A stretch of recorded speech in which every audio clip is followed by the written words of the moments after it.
Hello students, myself Vikas Parasar and you are watching the Parasar Physics. Welcome back। और आज हम लेके आए बेटा लास्ट वीडियो का नेक्स्ट पार्ट। और लास्ट पार्ट में जो हमने क्वेश्चन कराया था बेटा वो हमने कराया था 1 न्यूटन को कन्वर्ट किया था डाइन के अंदर। तो जिन्होंने वो भी वीडियो बेटा नहीं देखी हो वो डिस्क्रिप्शन में आपको लिंक मिलेगी, वहां से जाकर लास्ट वीडियो को देख सकते हैं। और जो आज का हमारा बेटा नेक्स्ट क्वेश्चन है एज इट इज है, लास्ट वीडियो में किया था 1 न्यूटन को डाइन में कन्वर्ट। न्यूटन थी हमारी बेटा एक एसआई यूनिट और जो डाइन थी बेटा वो एक सीजीएस यूनिट थी। और आज हम कन्वर्ट करने वाले बेटा वैल्यू ऑफ जी, जिसकी जो बेटा एसआई यूनिट है वो newton metre square upon KG square है। और जो इसकी सीजीएस यूनिट है बेटा वो हमें गिवन हो जाएगी कन्वर्ट करने पर, और जो न्यूमेरिकल वैल्यू होगी सीजीएस के अंदर वो हमें फाइंड करनी है। तो स्टार्ट करते हैं बेटा। फॉर्मूला आपको याद होना चाहिए, n1 u1 is equal to n2 u2। n1 क्या है बेटा? Numerical value of LHS। u1 क्या है बेटा? Units of LHS। n2 क्या है बेटा? Numerical value of RHS and u2 क्या है बेटा? Units of RHS। First of all बेटा जो मैंने बताया था लास्ट वीडियो में कि जितने भी कन्वर्जन वाले क्वेश्चन होते हैं, जितने भी कन्वर्ट जो करते हो आप, उसमें आपको एक तो डायमेंशंस का पता होना कंपलसरी है। तो डायमेंशंस हमारे पास नहीं है, फाइंड करनी पड़ेगी। हमारे पास यूनिट्स हैं, तो बेटा स्टार्ट कर newton metre square upon KG square. Newton क्या है बेटा? फोर्स की ऐसा यूनिट है। आप चाहो तो न्यूटन की डायरेक्ट डायमेंशंस को पुट कर सकते हो और चाहो तो न्यूटन की जगह पर आप लिख सकते हो KG metre upon second square. तो यहां से बेटा हम डायमेंशंस को पुट करते हैं, तो ये हो जाएगा बेटा m1 l1 t-2 multiply metre square बेटा एक लेंथ हो गई, तो यहां से आ जाएगा बेटा l2 अपॉन बेटा केजी स्क्वायर, तो ये हो जाएगा बेटा m2। m1 से बेटा 1 पावर कैंसिल हो गई, तो जो फाइनल डायमेंशन हमारे पास आके निकली बेटा m ऊपर जाएगा माइनस का, तो m-1 l1 l2 बेटा l3 और ये हो जाएगा बेटा t-2। क्लियर बेटा यहाँ तक? तो ये बेटा हमारे पास डायमेंशंस आई। तो यहां से बेटा बात करें कि LHS की क्या डायमेंशन होगी, तो डायमेंशन हो जाएगी बेटा m1 -1 l1 3 t1 -2। ऐसे बेटा RHS के लिए बात करें तो ये हो जाएगा m-1 2 l2 3 और t2 -2। कोई चेंज नहीं किया बेटा, हमने दो साइड्स मानी है, एक LHS एक RHS। LHS के लिए सब में बेटा 1 1 पुट किया है और RHS के लिए हमने बेटा 2 2 पुट किया है। क्लियर बेटा यहाँ तक? फॉर्मूला क्या है बेटा हमारा? n1 u1 is equal to n2 u2। हमें फाइंड n2 की वैल्यू, तो ये हो जाएगी बेटा n1 u1 upon u2। u1 क्या बेटा? u2 क्या बेटा? क्लियर? जो पावर है वो सेम है, तो यहां से बेटा लिखते हैं n2 is equal to n1 की वैल्यू क्या है बेटा? 6.67 मल्टीप्लाई 10 टू पावर -11।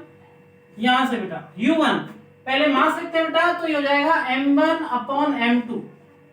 पावर कितनी होगी बेटा? -1। इधर से लिखते हैं बेटा l1 अपॉन l2। पावर कितनी हो गई बेटा? 3। उसके बाद बेटा t1 अपॉन t2 और पावर हो गई हमारे पास m। वहां से बेटा लेंथ है, t टाइम है। यहां से देखते हैं बेटा m1 l1 t1। m1 बेटा जो मास है हमारा केजी में है, l लेंथ बेटा हमारी मीटर में है, जो टाइम है वो सेकंड में है। इधर देखते हैं बेटा m2 l2 t2। m2 बेटा मास हमारा यहाँ पे ग्राम में हो जाएगा सीजीएस के अंदर, लेंथ सेंटीमीटर में हो जाएगी बेटा, और जो टाइम है वो हमारा एज इट इज किसमें रहेगा? सेकंड में रहेगा। क्लियर बेटा यहाँ तक? तो वैल्यू पुट करते हैं यहाँ से, तो n2 is equal to 6.67 multiply 10 to power -11। m1 क्या बेटा? केजी। m2 है बेटा ग्राम, पावर हो गई -1। l1 क्या है बेटा? मीटर। ये हो गया बेटा अपना सेंटीमीटर, पावर हो गई 3। t1 क्या है बेटा? सेकंड, ये भी बेटा सेकंड और पावर हो गई -2। सेकंड से सेकंड बचा 1 बेटा, 1 की पावर कुछ भी हो नो इफेक्ट, तो ये हो जाएगा बेटा n2 is equal 7 multiply 10 to power -11। 1 KG को बेटा कन्वर्ट करते हैं ग्राम से, तो हमें पता है 1 KG is equal to 1000 gram means 10 to power 3 gram अपन में बेटा ग्राम पावर -1। ये हो जाएगा बेटा 10 to power 2 centimetre upon centimetre, power हो गई बेटा 3, और ये बेटा हमारा एज इट इज। ग्राम से कटा बेटा ग्राम, सेंटीमीटर से कट गया सेंटीमीटर। तो जो बेटा N2 की वैल्यू आई, तो बेटा जो N2 आया हमारे पास वो आया बेटा 6.67 मल्टीप्लाई 10 टू पावर -11। क्लियर बेटा? याद है as it is 10 to power 3 power -1, a की पावर m की पावर n, पावर बेटा मल्टीप्लाई हो जाती है, क्या हो जाएगा 3 बन जा 3 बट -3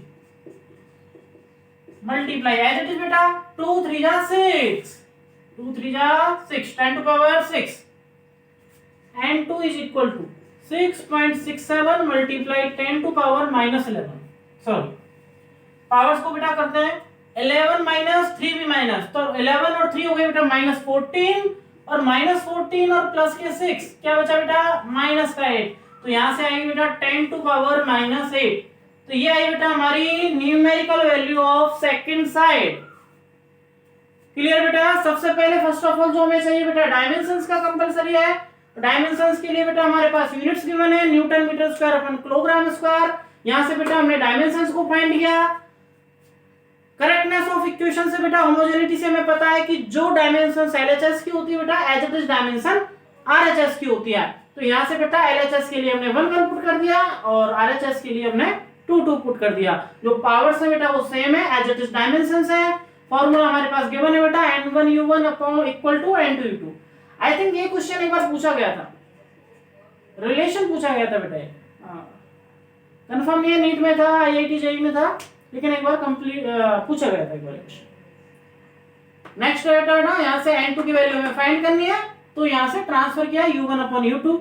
u1 बेटा ये रहा अपना, u2 ये रहा, वैल्यू पुट की, m अपना पता लगा बेटा कि जो एसआई यूनिट में मास है वो केजी में होता है, सीजीएस के अंदर ग्राम में होता है। लेंथ बेटा एसआई यूनिट के लिए मीटर में होती है और सीजीएस के लिए सेंटीमीटर में होती है। टाइम है बेटा अपना जो एसआई यूनिट में भी सेकंड में होता है और सीजीएस में भी अपना सेकंड में होता है। वैल्यू पुट की बेटा, जितनी पावर थी डायमेंशंस में जिस पावर लगाई, केजी को भी ग्राम में कन्वर्ट किया, केजी से सॉरी ग्राम से ग्राम कट, सेंटीमीटर से सेंटीमीटर, और फाइनल आंसर हमारे पास आ गया। तो जो क्वेश्चन था हमारा बेटा कि जो 6.67 मल्टीप्लाई 10 टू पावर -11 जो एसआई में था, अगर इसको बेटा सीजीएस में लिखते हैं तो ये हो जाएगा 6.67 मल्टीप्लाई 10 टू पावर -8। क्लियर बेटा? कोई भी डाउट हो बेटा कमेंट सेक्शन में बोलना है आपको। स्टार्ट करते हैं बेटा नेक्स्ट क्वेश्चन।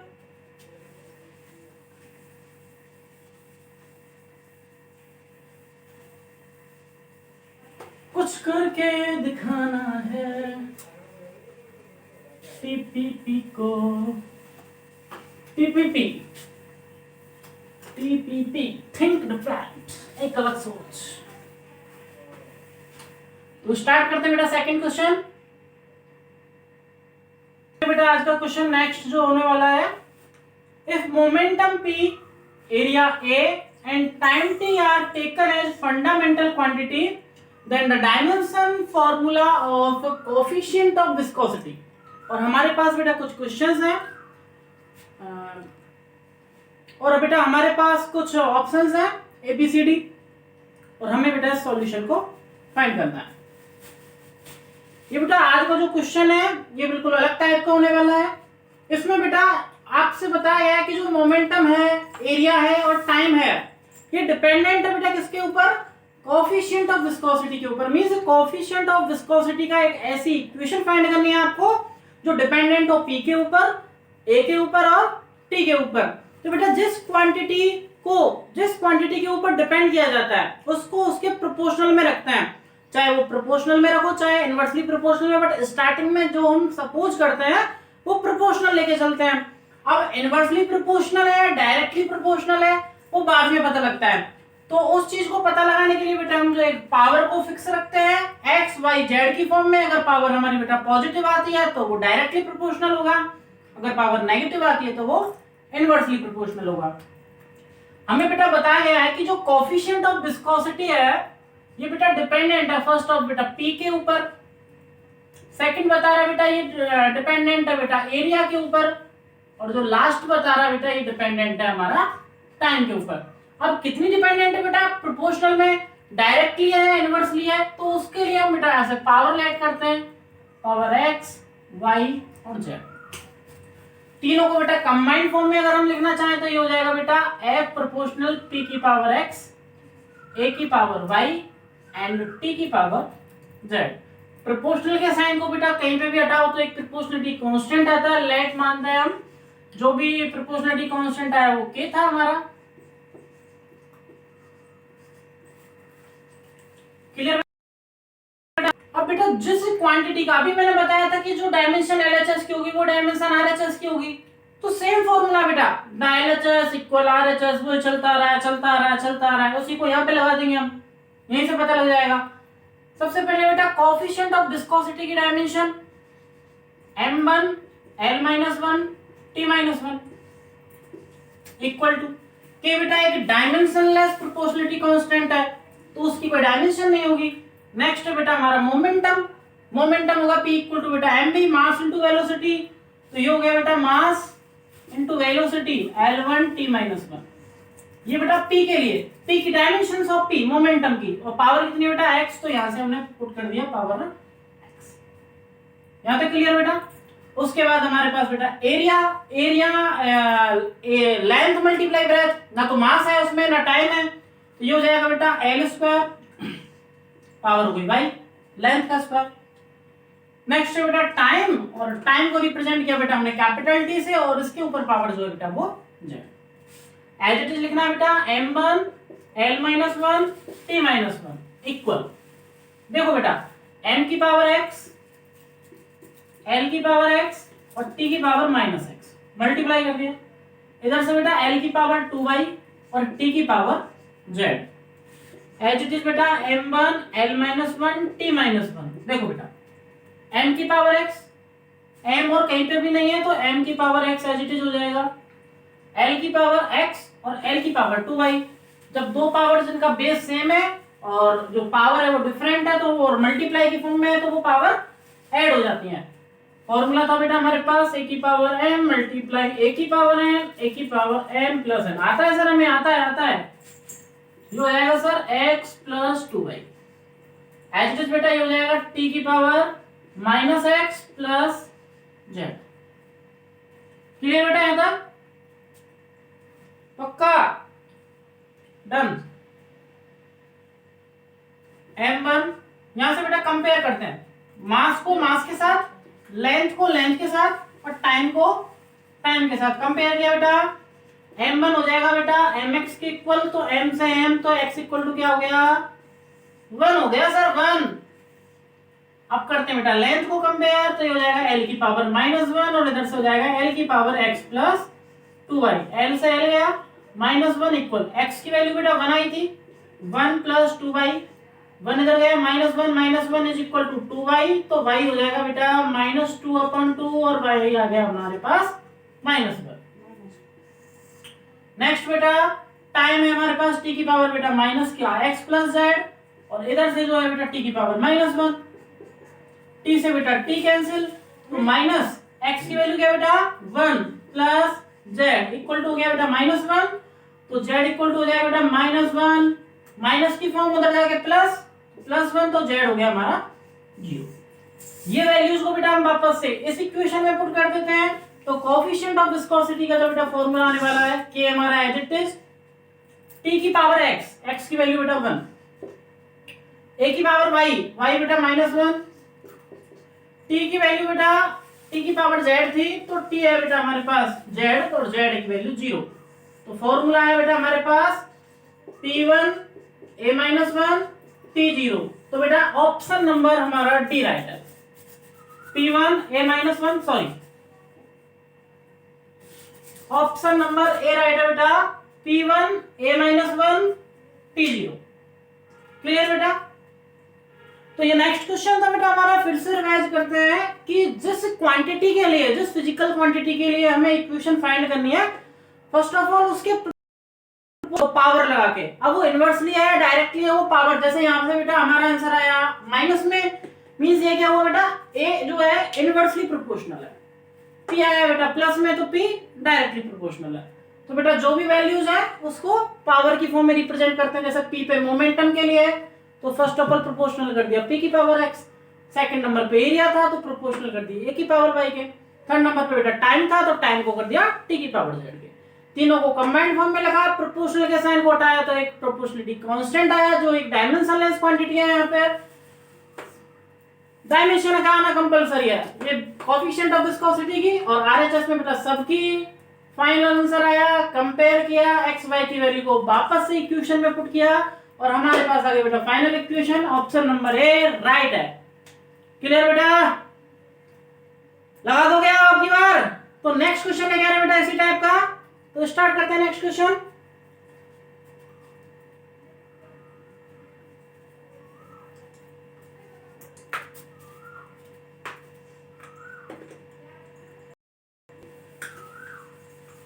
टीपीपी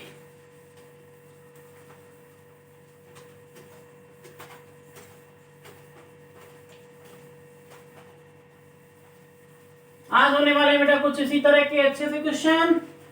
तो स्टार्ट करते हैं बेटा नेक्स्ट क्वेश्चन। नेक्स्ट क्वेश्चन है बेटा, if velocity v time t and force f are chosen as the base quantity the dimension of the mass will be. अब की बार जो बेटा हमें डायमेंशन फाइंड करनी है, सॉरी इक्वेशन जो फाइंड करनी है वो बेटा मास के लिए करनी है। तो जो भी कुछ जिस भी क्वांटिटीज को हम प्रोपोर्शनल में पावर की फॉर्म में राइट करने वाले हैं वो मास के प्रोपोर्शनल में करने वाले हैं। तो जो भी क्वांटिटीज बेटा डिपेंडेंट है वो एक तो वेलोसिटी है, सेकंड बेटा टाइम है और जो थर्ड है वो फोर्स है। तो स्टार्ट करते हैं बेटा क्वेश्चन। मास के इक्वल करना बेटा तो m प्रोपोर्शनल हो जाएगा। अकॉर्डिंग टू ऑप्शंस देखें तो बेटा फर्स्ट पे फोर्स है तो फोर्स को ही करते हैं, तो ये हो जाएगा बेटा f की पावर x। सेकंड नंबर पे बेटा टाइम तो ये हो जाएगा प्रोपोर्शनल टाइम की पावर y। और थर्ड पर है बेटा वेलोसिटी, तो ये जो मास है ये प्रोपोर्शनल हो जाएगा वेलोसिटी की पावर z के। कंबाइंड फॉर्म में अगर इक्वेशन को बेटा लिखते हैं तो ये हो जाएगा f प्रोपोर्शनल हो गया बेटा f की पावर x के, t की पावर y के और v की पावर z के। क्लियर बेटा यहाँ तक। और प्रोपोर्शनल के साइन को हटाते हैं तो एक प्रोपोर्शनलिटी कांस्टेंट आता है जो डायमेंशनलेस होता है और हम यहाँ से लिखते हैं बेटा कि जो कांस्टेंट है वो क्या है, तो ये हो जाएगा f की पावर x, t की पावर y एंड v की पावर। क्लियर बेटा यहाँ तक। हमने बेटा अभी तक यही पढ़ा था कि कोई भी गिवन इक्वेशन अगर इक्वल की फॉर्म में है तो जो LHS की डायमेंशन होगी, HHS जो डायमेंशन होगी बेटा वो RHS की होने वाली है। तो यहाँ से क्या करना है बेटा, LHS की डायमेंशन को फाइंड करते हैं फाइनल तक और RHS की डायमेंशन को फाइंड करते हैं फाइनल तक। और लास्ट में क्या करोगे बेटा, दोनों के डायमेंशंस को कंपेयर कर देंगे, हमारे पास x y z की वैल्यू आ जाएगी और वापस से इसी इक्वेशन में हम x y z की वैल्यूज को पुट कर देंगे तो हमारे पास आ जाएगी बेटा इक्वेशन फॉर मास। क्लियर बेटा यहाँ तक। मास की अगर बेटा डायमेंशन को देखें तो ये हो जाएगा बेटा हमारे पास m1 l0 t0 इक्वल के बेटा डायमेंशनलेस कांस्टेंट है, कोई डायमेंशन नहीं है, फोर्स हो गया और जो फोर्स की डायमेंशन है बेटा वो m1 l1 t-2 और पावर हो गई बेटा x। क्लियर बेटा। t बेटा टाइम होने वाला है, बहुत सिंपल, तो t की बेटा टाई और ये हो गया y, t से टाई, v से y, v हो गया बेटा वेलोसिटी, वेलोसिटी हो गया बेटा हमारे पास m0 l1 t-1 और पावर हो गई यहां से बेटा। क्लियर बेटा। यहां से as it is m1 l0 t0, m की पावर बेटा 1, यहां से 0 तो ये हो जाएगा m की पावर 1 इंटू x। पहले सबको सॉल्व कर लेते हैं बेटा, l की पावर 1 को किया तो l की पावर x, 1 को x से, t की पावर -2 मल्टीप्लाई x तो माइनस का 2x, यहां से बेटा t की पावर y, यहां से बेटा m0 हो गया, l बेटा हो गया z और t हो गया, इधर हमारा एजिट चलता रहेगा, आगे देखो होता है क्या होता रहेगा। देखो बेटा m की पावर x अकेला है, l की पावर बेटा यहां से देखिए x प्लस z और जो t है बेटा हमारे पास माइनस का 2x प्लस का y और इधर से हो गया बेटा माइनस का z। क्लियर बेटा। यहाँ तक कंपेयर करते हैं तो m1 इक्वल हो जाएगा बेटा m की पावर x के, तो x इक्वल टू हो जाएगा बेटा 1, m से m जाए क्लियर। एल की पावर बेटा यहाँ से 0 और इधर एल की पावर बेटा x प्लस जेड, एल से एल 0 इक्वल x की वैल्यू बेटा 1, तो 1 प्लस जेड, तो जेड इक्वल टू क्या हो जाएगा बेटा, 1 को 0 की साइड भेजते हैं तो माइनस, इधर से बेटा t की power -2x plus y minus Z equal t की वैल्यू 0, t की पावर 0, t से t cancel, -2 multiply x 1 plus y minus Z, minus already बेटा और जेड की वैल्यू भी माइनस में है, इक्वल 0, तो जाएगा -2 plus y plus 1 equal 0, y minus 1 equal 0, तो y is equal to clear है था। x y और z की वैल्यू को वापस से पुट करते हैं, तो ये हो जाएगा बेटा m is equal to, k को हटाते हैं बेटा f की पावर x x1, t की पावर बेटा y y1, v की पावर z बेटा z है -1, ये हो गया v -1। तो जो हमारे पास फॉर्मूला है, इक्वेशन है बेटा मास के लिए, वो आई थी F1 T1 v -1, F1 T1 v -1, तो ऑप्शन नंबर बेटा v राइट होने वाला है हमारा। क्लियर बेटा यहाँ तक? कोई भी डाउट हो बेटा कमेंट सेक्शन में बोले। ओके सर, आग लगा देंगे क्वेश्चन में, क्वेश्चन में आग नहीं लगानी, माचिस पकड़ के आग लगा दो, सॉल्व करना फटाक से।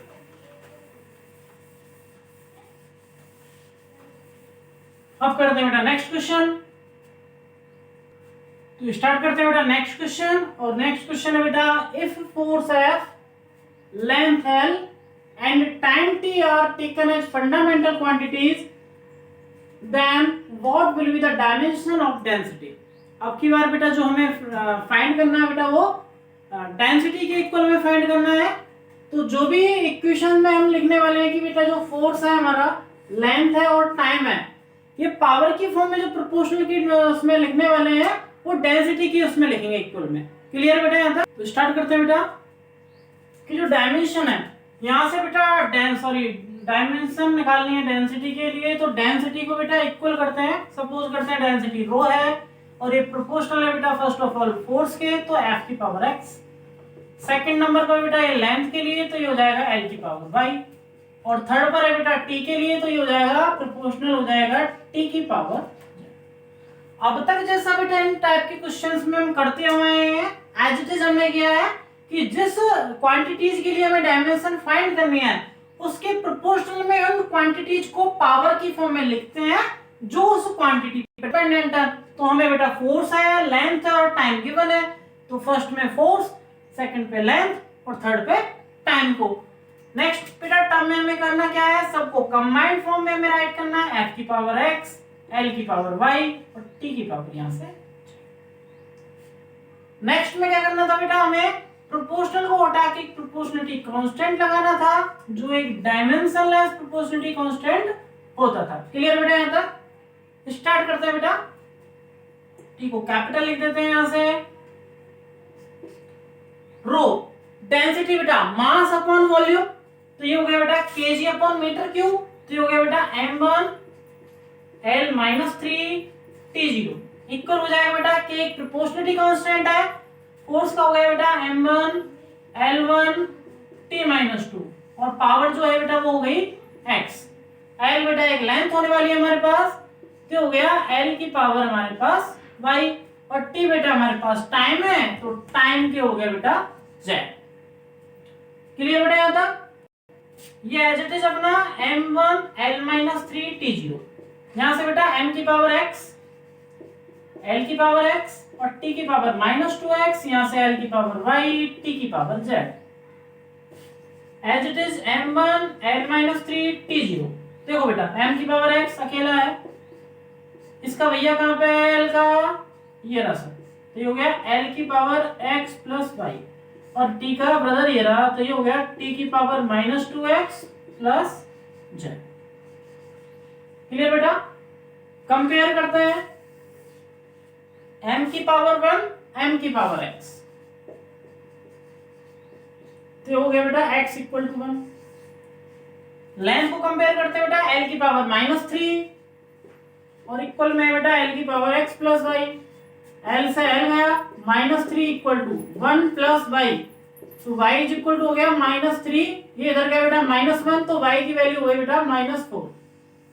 क्लियर बेटा यहाँ तक? z को सॉरी t को करते हैं बेटा कंपेयर, तो इधर से बेटा t की वैल्यू 0 और इधर बेटा t की जो वैल्यू हो गई वो -2x प्लस का z, तो ये हो गया बेटा t से t cancel, 0 equal -2 multiply x की वैल्यू बेटा यहाँ से 1 प्लस z हमें बेटा फाइंड करना है, तो ये हो जाएगा बेटा -2 प्लस z, तो इक्वल में 0, तो z इक्वल हो गया बेटा। क्लियर बेटा? सॉरी -2 बेटा 0 के साइड गया तो ये हो गया +2। वैल्यू को बेटा वापस से पुट करते हैं, तो ये हो जाएगा बेटा रो इज इक्वल टू f की पावर x, x देखते हैं बेटा 1, l की पावर बेटा y, y की वैल्यू बेटा -4, और जो बेटा t था हमारा वो z था, तो ये हो गया बेटा t की वैल्यू बेटा +2। तो जो बेटा आंसर आया फाइनल हमारा f1 l-4 t2, f1 l-4 t2, तो बेटा ऑप्शन नंबर 1 करेक्ट है अपना। क्लियर बेटा? f1 l-4 t2 डेंसिटी के लिए। क्लियर बेटा एकदम? करते हैं नेक्स्ट क्वेश्चन। आग लगा देंगे सर अब तो, क्वेश्चन में नहीं। हाँ समझ में आ रहा है ना आपके? अब करते हैं बेटा नेक्स्ट क्वेश्चन। बेटा नेक्स्ट क्वेश्चन और आज की वीडियो का हमारा लास्ट क्वेश्चन स्टार्ट करते हैं। Time period T of a simple pendulum depends upon length पे, एल मास पे और एक्सेलरेशन ड्यू टू ग्रेविटी पे। Find the expression for T. हमें यहाँ से बेटा जो एक्सप्रेशन फाइंड करनी है वो बेटा टाइम पीरियड के लिए करनी है, टी के लिए करनी है। तो जो भी इक्वेशन को हम प्रोपोर्शनल में पावर की फॉर्म में राइट करने वाले हैं वो टी के लिए करने वाले हैं। और यहाँ से बेटा हमें कुछ दे रखा है, जो प्रोपोर्शनलिटी कांस्टेंट हम लगाते हैं उसकी वैल्यू यहाँ पे गिवन है 2 पाई। तो फाइनल में जो भी इक्वेशन बनेगी वहां पे k की वैल्यू क्या पुट करेंगे बेटा 2 पाई। तो स्टार्ट करते हैं बेटा, एज इट इज होगा जैसा कि लास्ट 2 क्वेश्चन में किया था कि जो t है बेटा हमारा टाइम पीरियड, ये प्रोपोर्शनल हो जाएगा बेटा। फर्स्ट ऑफ ऑल क्या बेटा लेंथ, l की पावर x के प्रोपोर्शनल।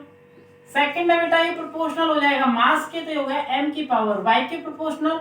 और थर्ड पे बेटा प्रोपोर्शनल हो जाएगा sorry acceleration due to gravity, g की पावर बेटा z के प्रोपोर्शनल। नेक्स्ट स्टेप में करना है बेटा सबको कंबाइंड फॉर्म में लिखना है, तो ये प्रोपोर्शनल हो जाएगा l की पावर x के, m की पावर y के और g की पावर बेटा z के।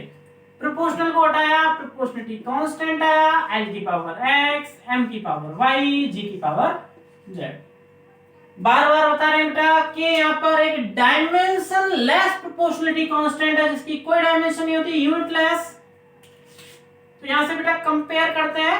फर्स्ट ऑफ ऑल डायमेंशंस को लिखते हैं। टी बेटा हमारा टाइम पीरियड, तो नो मास नो लेंथ ओनली टाइम। के की डायमेंशन नहीं है बेटा, लेंथ है एल की पावर एक्स, एम मास है बेटा एम की पावर वाई, और जो g है बेटा वो हमारे पास एक्सेलरेशन ड्यू टू ग्रेविटी है L1t-2 की पावर हो गई बेटा हमारे पास z। क्लियर बेटा यहाँ तक? एज इट इज बेटा m0 l0 t1। देखो बेटा l की पावर x, m की पावर y, यहां से बेटा l की पावर z और t की पावर -2z। एक स्टेप को और आगे देखते हैं बेटा, l की power x plus z, x plus z दोनों भाई भाई, m की पावर बेटा y और t है बेटा उसकी पावर -2z। कंपेयर करते हैं बेटा m को, तो m की पावर y हो जाएगा बेटा m की पावर 0 के, m से गया m, y आ गया हमारे पास 0। y का मींस 0 का मतलब बेटा m की पावर 0 मींस टाइम पीरियड है वो मास पर डिपेंडेंट नहीं है। नेक्स्ट बेटा कंपेयर करते हैं, यहां से बेटा x प्लस जेड, x हमारे पास गिवन कब होगा तब तो हमारे पास z आएगा, तो पहले z की वैल्यू निकालते हैं। तो t की पावर -2z इक्वल हो जाएगा बेटा t की पावर 1 के। टी से गया टी, माइनस का 2z इक्वल टू 1, तो z हो गया बेटा माइनस का हाफ। नेक्स्ट निकालते हैं बेटा, l की power x plus z equal to बेटा l की पावर 0, l से गया l x, z की बेटा माइनस हाफ इक्वल 0, इधर लेके जाएंगे तो ये प्लस का हो गया, x equal to 1/2, z equal to minus का 1/2 और y हो गया 0। पुट करते हैं बेटा, देखिए t k की वैल्यू हमारे पास है बेटा कितनी है 2 पाई, l की पावर x, तो l जो है बेटा वो हो गया हमारे पास x की वैल्यू 1/2, m की पावर बेटा y और y आया 0 और g की पावर हो गई बेटा माइनस का। आगे सॉल्व करते हैं, 2 पाई एज इट इज, l की पावर हाफ, बेटा कोई भी पावर अगर डिनोमिनेटर और न्यूमरेटर को चेंज कर दो, अगर ऊपर माइनस में मींस न्यूमरेटर अगर माइनस है तो उसको डिनोमिनेटर में पहुंचा देते हैं। फॉर्मूला होता है बेटा हमारे पास a की पावर माइनस m है तो ये हो जाएगा 1/a की पावर m, तो बेटा इसको नीचे पहुंचा देते हैं, ये हो गया g की पावर हाफ, तो t इज इक्वल टू 2 पाई। देखिए बेटा ये हो गया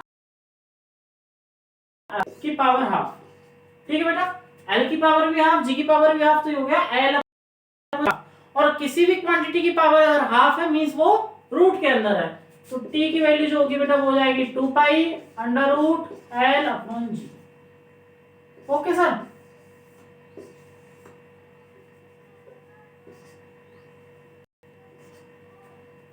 क्लियर बेटा यहां तक? तो जो फाइनल इक्वेशन आई बेटा हमारे पास टाइम पीरियड की वो आई थी 2 pi under root l upon g।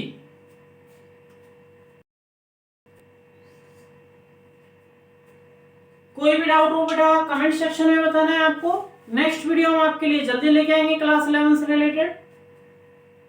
तो ये थे बेटा कुछ रिलेटेड क्वेश्चन नीट या आईआईटी जेई से, और कुछ क्वेश्चंस जो इनमें से थे बेटा वो पीवाईक्यूज थे आईआईटी जेई और नीट से रिलेटेड। क्लियर बेटा? तो मिलते हैं नेक्स्ट वीडियो में, तब तक के लिए टाटा बाय बाय।